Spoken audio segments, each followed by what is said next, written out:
Right, back to working for the Ninja Clan. Since I'm going to be fast forwarding more from here on, we're gonna have more missions per clip. I really wish I could use the thumbpad to select the missions instead of the stick. The stick just makes it feel all too easy to go speeding further forwards than I mean to in this menu.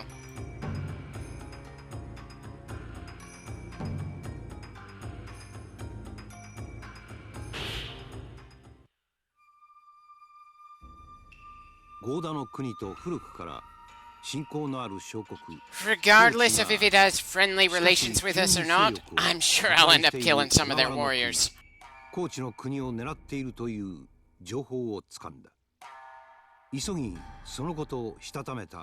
Ah, good. So the only obstacles are actual enemies instead of our allies or people working for us.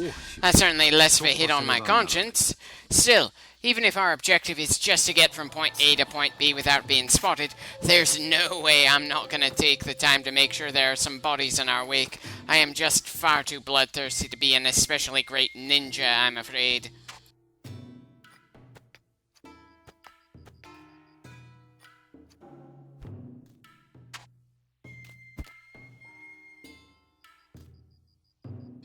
Yeah, nobody looking at this guy right now. I'm sure this mission would be a lot easier if I didn't bother to slaughter so many guards on the way to the bridge we're supposed to cross.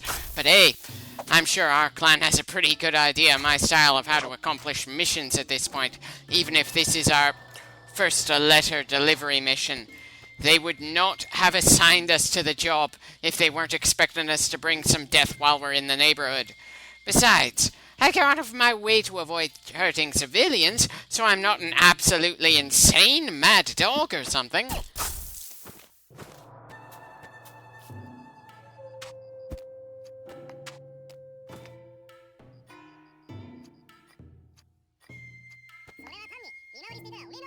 Kind of wish we were given subtitles to know what these guys are saying. It's probably not anything important, but I'm pretty sure that games like Batman Arkham Asylum, which was released for the same console generation, really spoiled me when it comes to hearing enemy chatter.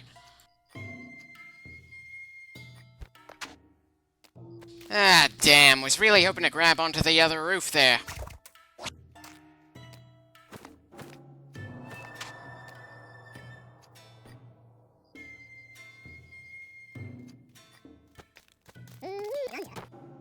Don't worry, it was just the ninja that killed you there. I'm sure you have more important things to worry about than the last sound you heard in your life, like figuring out who was going to be in charge of sorting you out in the afterlife. If I remember right, Japanese mythology, Enma Daiho is in charge of the Japanese underworld, but I could have sworn that he had over a dozen other judges working for him. Not that I remember who those were. I am far more familiar with Greek mythology's Hades, which, again, isn't oddly intricately thought out bureaucracy in its own right with the various judges, the ferrymen, and various other aspects. Just how many other mythologies essentially imagine an almost government-style mundane system of keeping track of the dead, sorting them out, then taking care of them? It's actually kind of funny that that's one of the little issues I had when reading the Bible as a kid, is that their version of the afterlife seemed too automatic, with God himself making all the decisions instead of delegating any of the various tasks. It just gave me the impression that the guy was so much of a control freak that he didn't want to bother delegating any of his work, which itself felt off, since apparently free will was supposed to be a gift from the same deity. But enough talk about religion and mythologies. We're nearly done with this mission. I just need to satiate my bloodlust some more.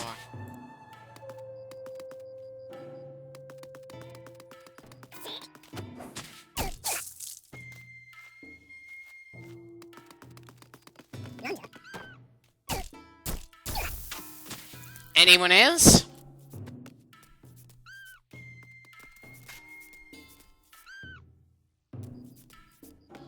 Right, I guess that will do it for now.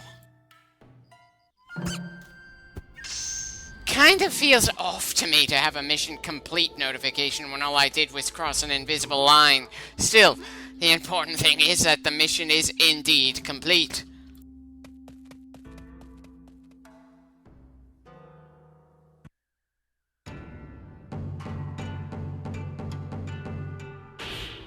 am I ever going to stop getting Ninja 5 ratings? Maybe get some lower rankings since I'm making things more risky than they strictly need to be, considering the objectives we've been given.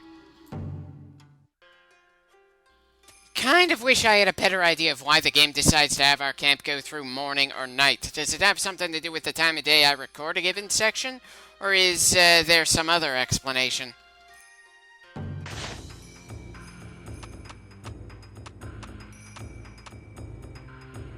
Wait, another Punish the Merchant mission in the same game?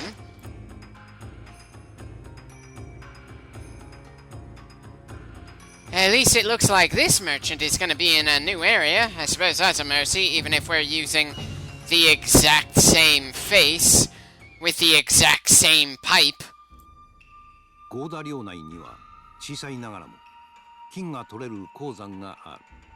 I'm sure the gold mine is part of why other lords would like to take over the territory.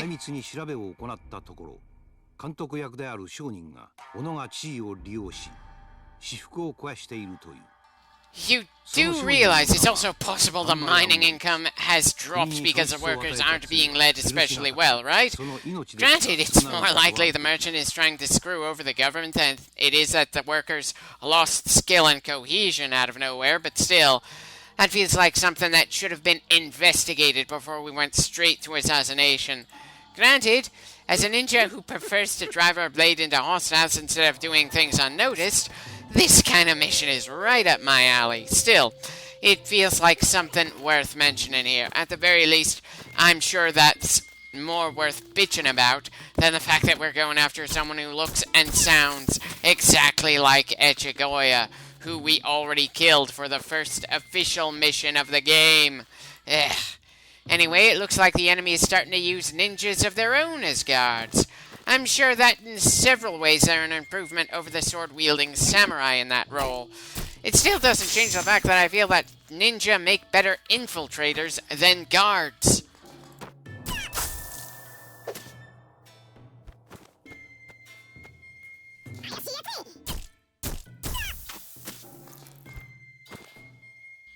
Well, the cave network certainly isn't the most extensive I've ever seen, but it certainly looks more troublesome for us than many of the other areas we've gone through over the course of the game so far.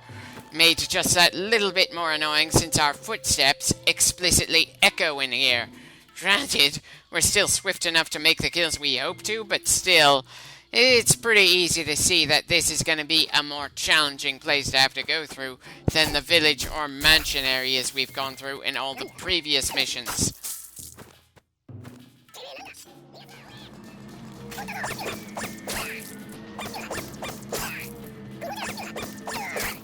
Well, thankfully nobody came to help that guy as he was calling for support. Here's hoping he's the only one we're going to have to fight more directly for this mission.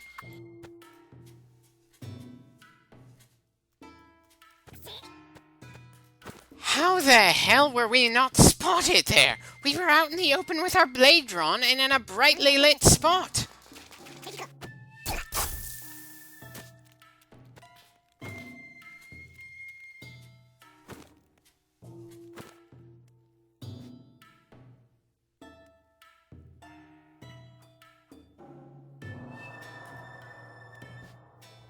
Probably should climb on top of the wall around now. At the very least, it would be easier to get an idea who's vulnerable to kill from the high ground.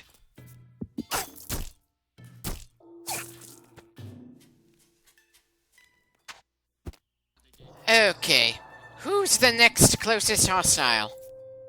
Bloody hell, that's definitely not a human. Excuse me for trying to avoid having to assassinate a frickin' bear. I'm pretty sure the cave belongs to him more than it does the merchant anyway.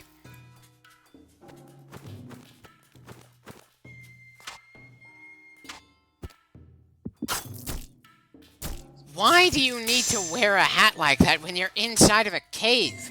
Hell, why wear a hat like that at night when it isn't raining either? It's not like it's going to keep the light from shining into your eyes or keep you more dry, considering where and when we are right now. Maybe it's just a very comfortable hat or something.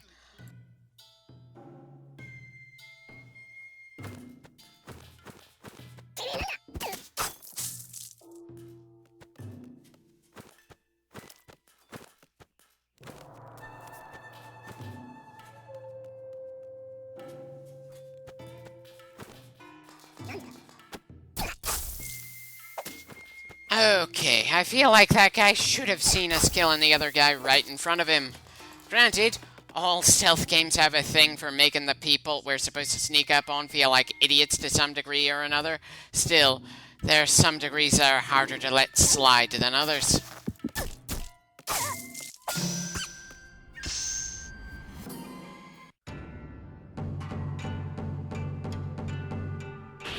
And another Ninja 5 rating. Time to get back to camp. I'm pretty sure I'm going to start buying things with the money we've been accumulating here. And who knows? Maybe I'll equip some of the stuff we buy this time to change our appearance. It's not like there's much else we can use the money for anyway.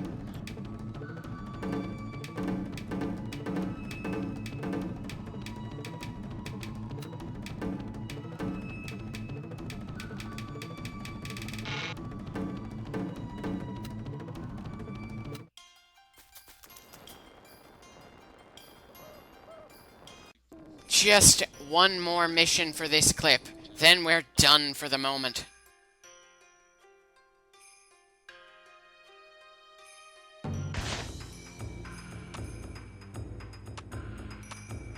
Steel gun designs, huh?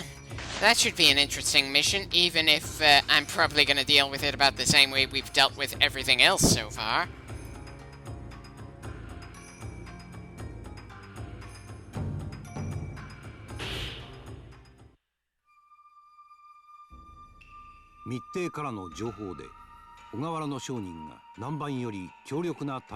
I'm pretty sure those foreigners have better guns themselves. They just aren't inclined to sell them just yet.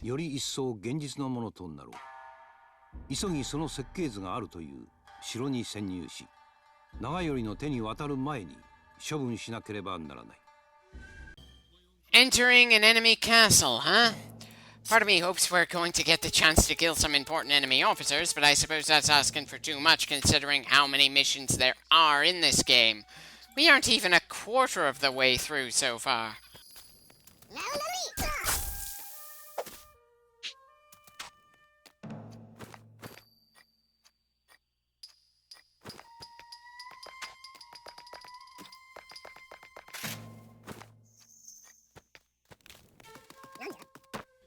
Doubt the guys on the perimeter are going to be all that much of a threat to us as we get further and further in, but the fewer people Odawara has when they openly declare war on the Goda, the better.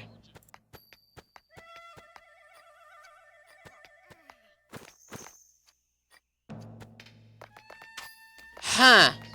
Was kind of expecting to see more of the enemy on this end of the castle.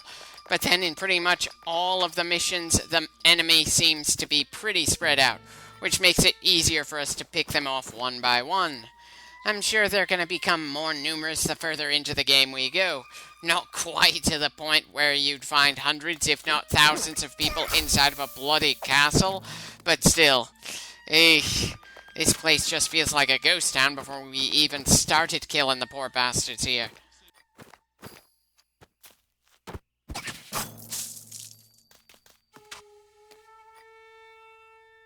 Again, not really sure that's much of a point in putting ninjas on patrol.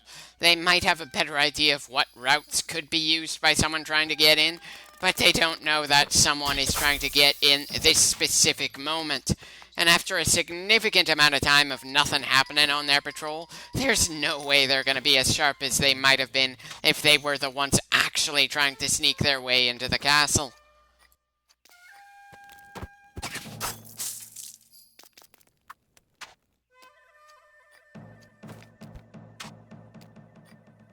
I should not feel so tempted to go back down there to kill that lone guard in the middle of the courtyard. Bloody hell, my bloodthirstiness can be a little absurd sometimes.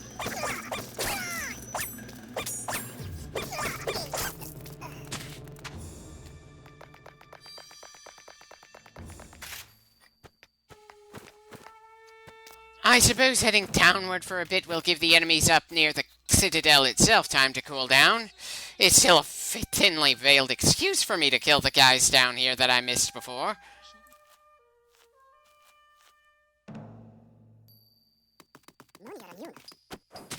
Right, Good to know that our blood-drenched clothes didn't warn him fast enough to matter. Back to the actual citadel of the castle. Granted, I know that's not the right word for it. They definitely got a Japanese name for each section of the castle. I just can't find it in me to care enough to learn the specific terminology.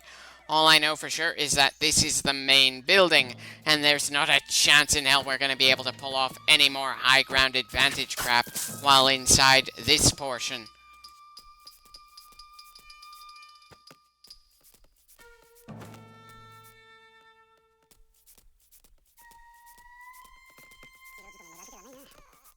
I suppose there's someone in that room just next to us.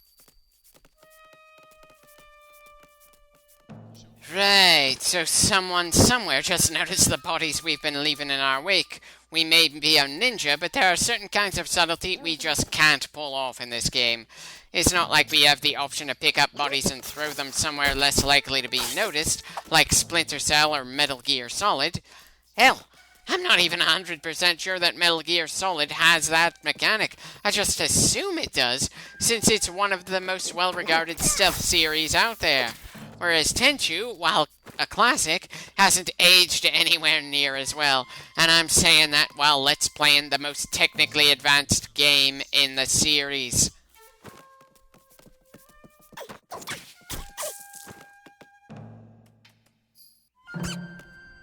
Okay, guess we've found the documents we were looking for. For some reason, I was expecting them to be a scroll on a table. Not a box on the ground. Ah, well, regardless, that about does it for this clip. And our score, once again, gets us Ninja 5.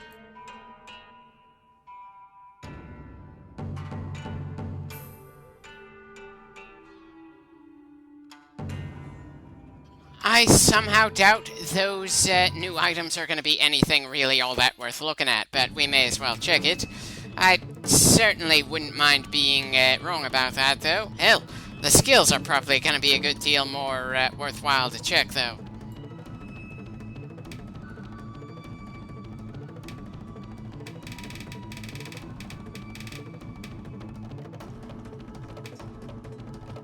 Poison attacks no longer affect us. I don't care what game you're talking about. That sounds like a pretty solid upgrade.